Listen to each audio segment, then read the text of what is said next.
충분합니다. 오늘 설교의 제목입니다. 신앙생활 하면서 충분합니다. 이 고백, 이 말보다 더 좋은 말, 더 좋은 고백이 있을까요? 정말 마음에서부터 그렇게 충분하다고 느낀다면 여유롭고 넉넉하며 만족하는 마음 상태일 것입니다. 기쁜 삶을 살고 있는 중일 것입니다. 최근 월드비전에서 기독교인의 감사생활 조사를 실시했습니다. 결과가 흥미로운데요. 감사하느냐는 질문, 그리고 비교적 감사 표현을 잘 하느냐, 그런 질문에 예라고 대답한 비율이 18%에 불과하다는 것입니다.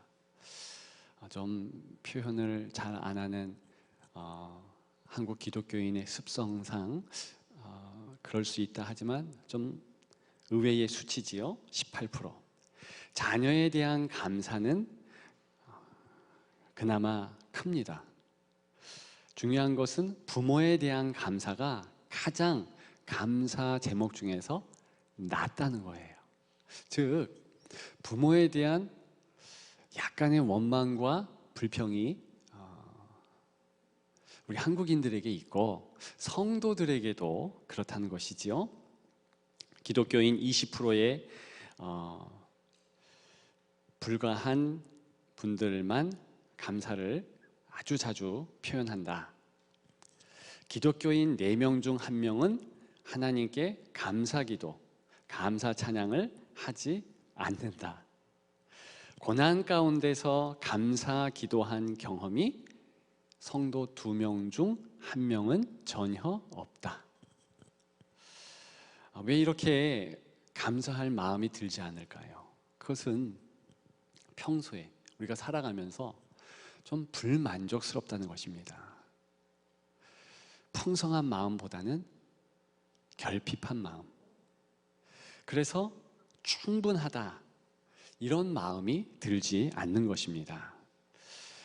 오늘 본문 우리가 6절까지 읽었는데요, 1절 하반절에 보면 창대하다 그랬습니다. 충분하다는 말과 관계가 깊습니다.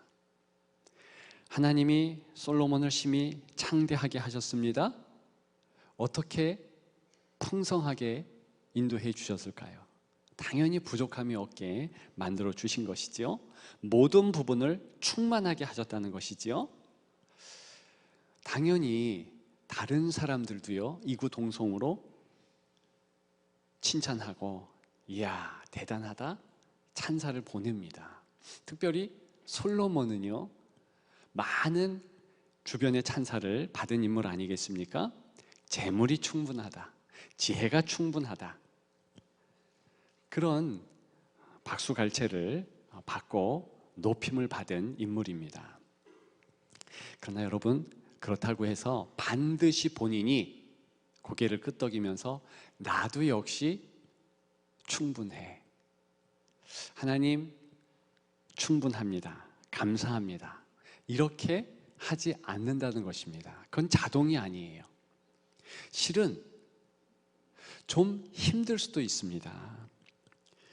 사실 오늘 본문에 나오고 있는 이 창대하다라는 말뜻도요, 우리가 생각해 봐야 하는 것입니다. 우리 생각에는, 또 우리 말투에는 창대하다, 그저 번성했고 이름이 높으며 명예, 재물이 풍성한 거, 그렇게 생각할 수 있지만 히브리 단어에서의 뉘앙스는 좀 다릅니다. 그렇지 않아요. 이 단어는요, 원래 어디서 온 단어인가 보면은요, 비틀다라는 단어에서 왔어요. 즉 강하게 되고 늘리게 되는데 그 전 단계가 있습니다. 비틀어요.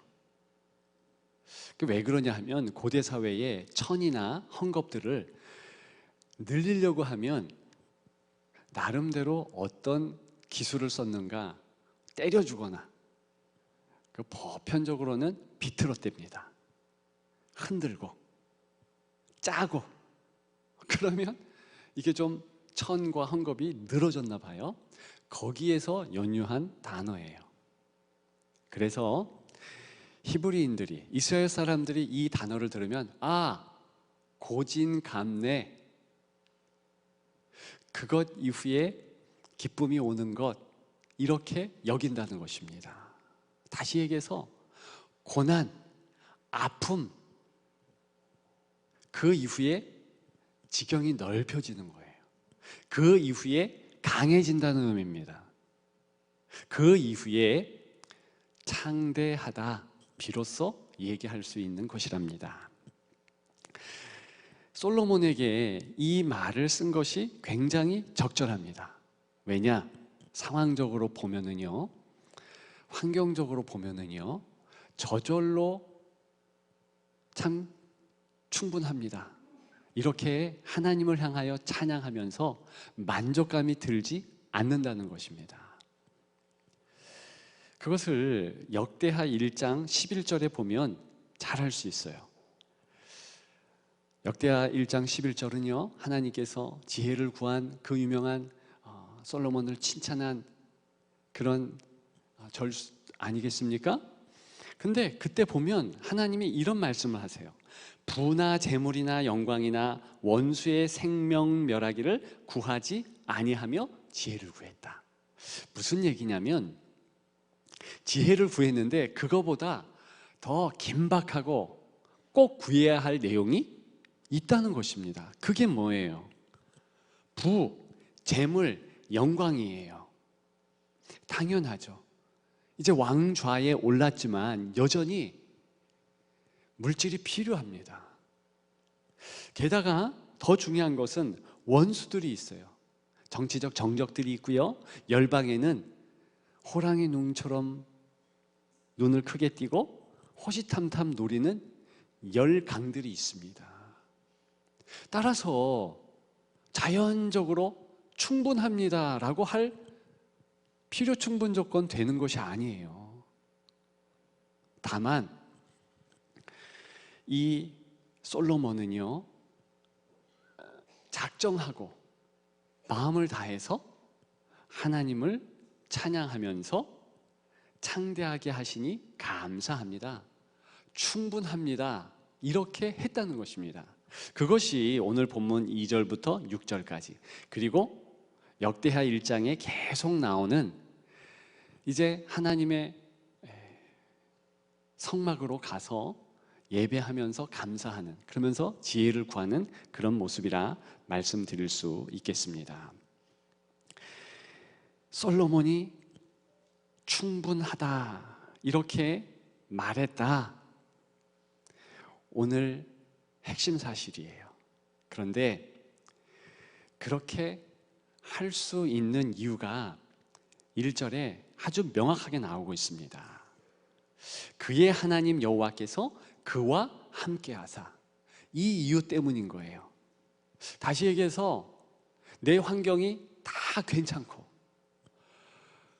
모든 것이 좋아서 저절로 감사합니다, 충분합니다, 이랬다는 것이 아니라 다른 환경들 솔로몬이라 할지라도 부족하고 힘들고 연약하고 어렵지만 단 한 가지 이유, 그것은 하나님께서 함께 하시는 이 이유 때문에 감사했다는 것이며, 이 이유 때문에 충분합니다 하나님, 이렇게 했다. 그래서 결과적으로 창대라는 단어를 사용했다는 것입니다. 마귀의 유혹 중에 제가 볼 때 가장 두렵고 무서운 것은요, 유혹 같지 않은 유혹, 공격 같지 않은 공격입니다. 대표적인 그 공격 무기가요, 사람으로 하여금 감사의 마음을 걷어버리는 거예요. 그저 약간 부족하고 그저 약간 섭섭한 마음이 드는 거예요.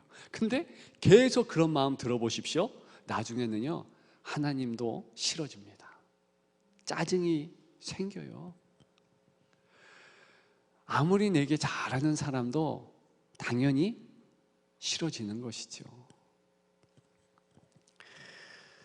아브라함에게 두 아들이 있었습니다. 이삭과 이스마엘이에요. 그런데 성경을 보면 놀라운 것은 우리가 잘 아는 이삭에게만 하나님이 축복 주시지 않았다는 것입니다. 여종 하갈의 아들 이스마엘에게도 하나님께서 복을 주셔요. 즉 창대의 조건을 다 주십니다.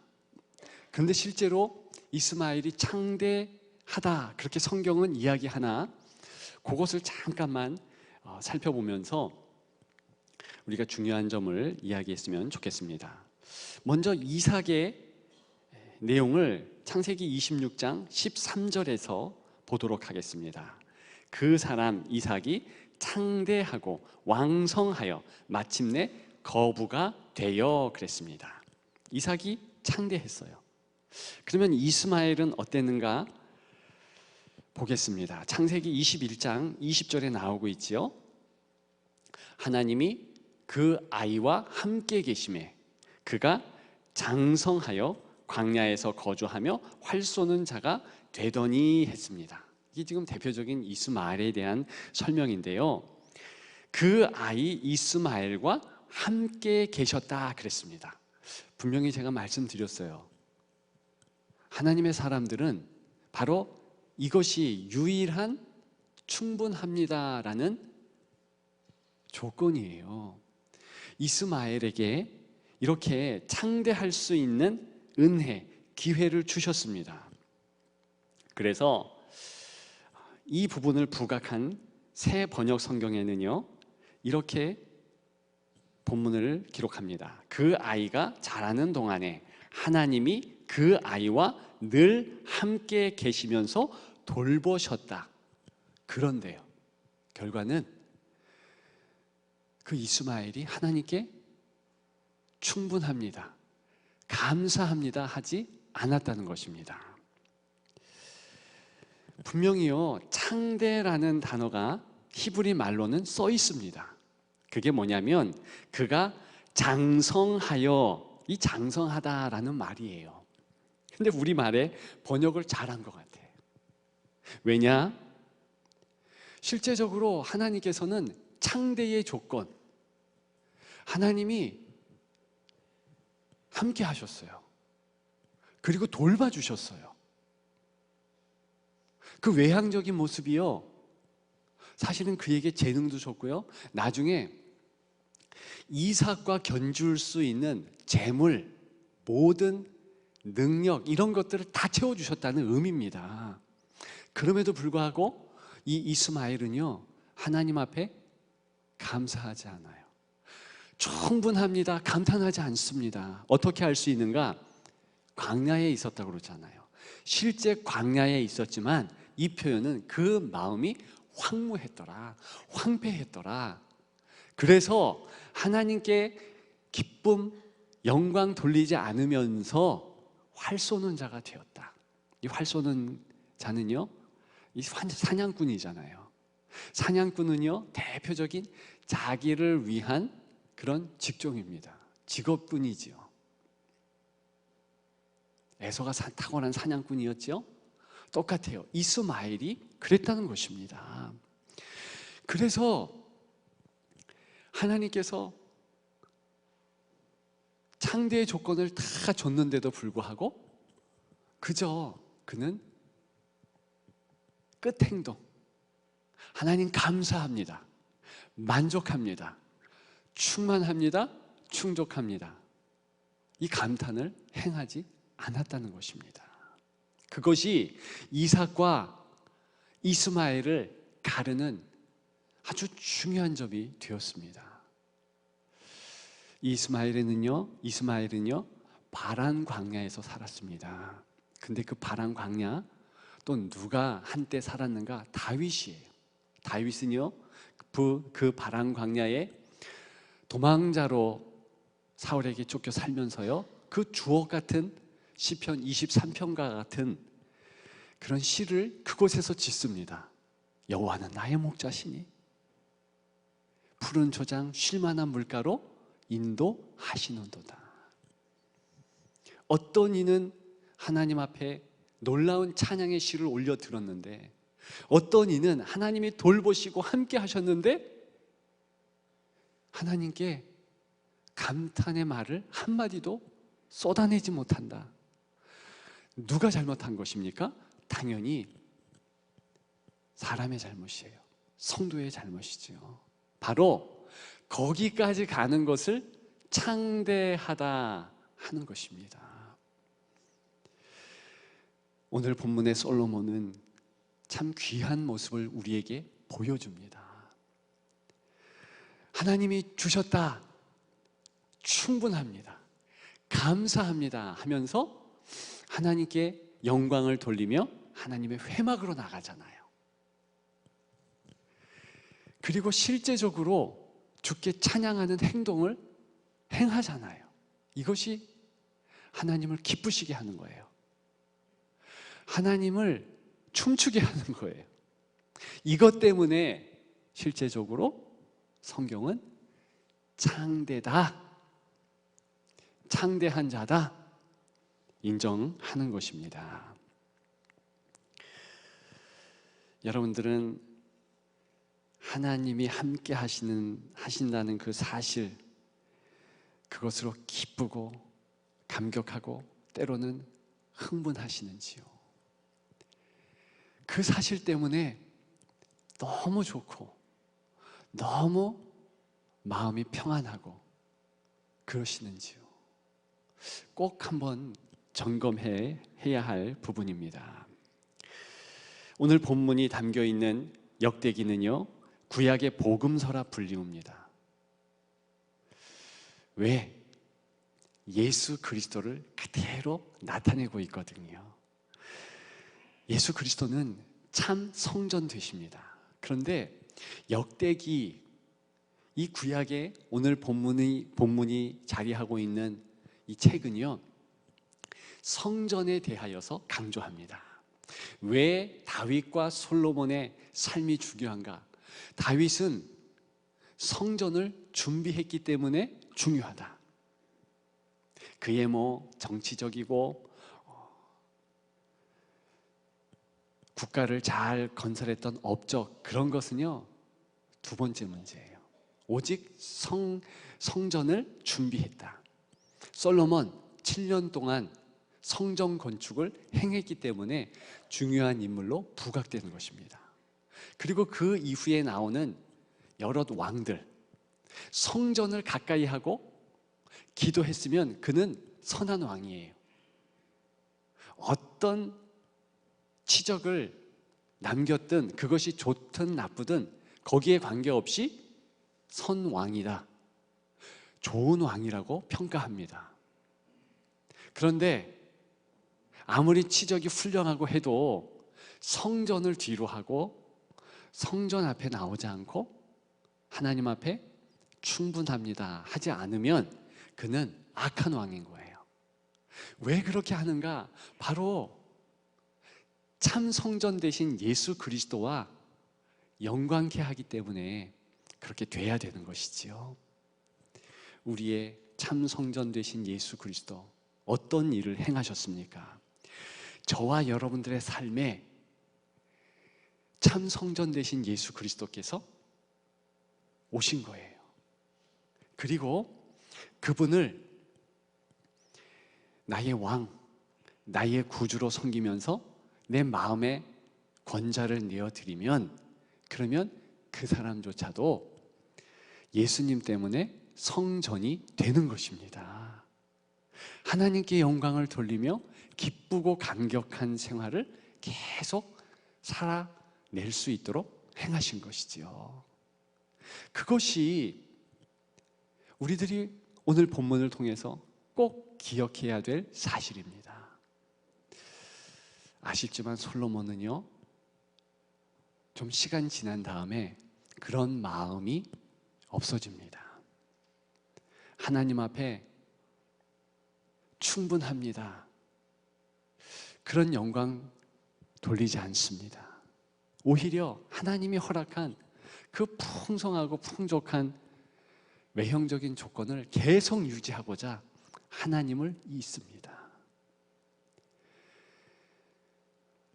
이 이스라엘은요, 그래서 40년 이후에 두 민족, 두 나라 갈라지게 됐지요. 유대와 이스라엘로 북왕국, 남왕국이 갈라지게 됩니다. 이 비극이 실은 솔로몬이 초래한 비극이지요. 그럼에도 불구하고 오늘 이렇게 솔로몬의 행실이 부각되는 것은 바로 그가 하나님으로 충분합니다. 이렇게 아주 확실한 모습을 보였기 때문입니다. 이것만큼은 성경이 담고 있는 가장 훌륭한 점으로 우리에게 가르쳐주기 위함입니다. 저와 여러분들이 절대로 하지 말아야 될 것, 하나님을 잊는 거예요.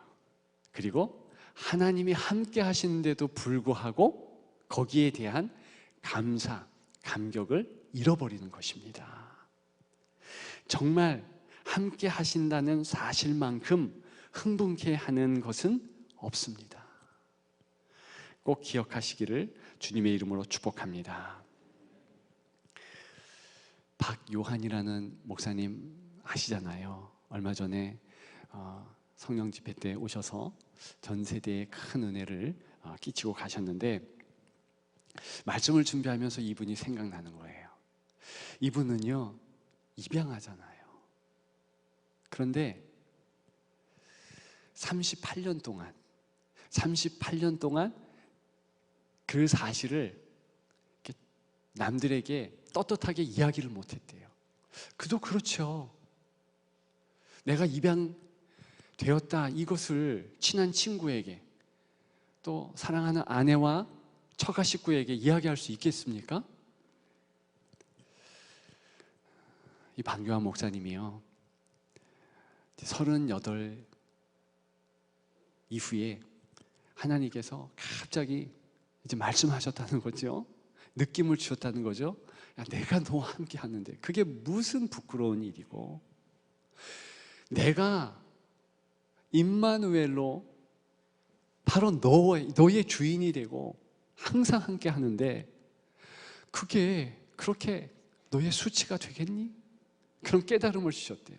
그래서 비로소 자기 절친에게 나 사실은 입양아야 말할 수 있었고, 또 장모님에게 내가 입양된 사람입니다, 그렇게 이야기할 수 있었다는 것입니다. 저와 여러분들의 환경이 입양아의 그런 엄한 현실보다 더 나쁠 수도 있어요. 물론 더 좋을 수도 있지요. 그런데 그것 관계없이 하나님이 나와 함께 하신다는 이 사실보다 더 우리에게 은혜 주는 것은 없어요. 고로 어떤 현실이든 이길 수 있는 것입니다. 다만 저와 여러분들이 하나님 기뻐하시는 행동을 한 가지 꼭 해야 돼요. 그 사실을 인정한다면, 그 사실을 알고 있다면 하루에도 몇 번씩 하나님께 고백하는 것입니다. 하나님, 충분합니다. 참 성전 되신 예수 그리스도로 말미암아 나의 삶이 행복합니다. 기쁩니다. 충분합니다. 영광 받아 주시옵소서. 우리는 그리스도로 살라라는 이해의 주제표를 가지고서 이렇게 살아왔습니다. 그리스도로 살라라는 그 내용은요, 그리스도와 함께 하는 이 사실을 잊지 않고 특별히 그것을 순간순간 고백하는 것을 의미합니다. 그것이 바로 그리스도와 함께 사는 거예요. 저는 이 시간에 여러분들에게 권면의 말씀을 드립니다. 꼭 주님 때문에 충분합니다. 감격이 넘칩니다. 이런 고백이 입가와 그 마음에 가득하기를 주님의 이름으로 축원드립니다. 축원합니다. 그래서 기쁨의 여생, 환경이 어쨌든 감사가 넘치고 은혜가 넘치는 오늘 본문의 솔로몬 같은 이 모습, 우리의 모습이 되기를 주님의 이름으로 축복합니다. 축복합니다. 우리 다 같이 일어나겠습니다. 아까 찬양했던 찬양이지요. 나의 평생에 단 한 가지 소원, 주의 아름다우신 보며 사랑 노래하는 것, 나의 왕 되신 주님의 얼굴 구하며 주 사랑 안에 머물러 사랑 노래합니다. 주님께 영광 돌리는 우리의 찬양 바로 지금 올려드리겠습니다. 그리고 헌물합니다. 나의 평생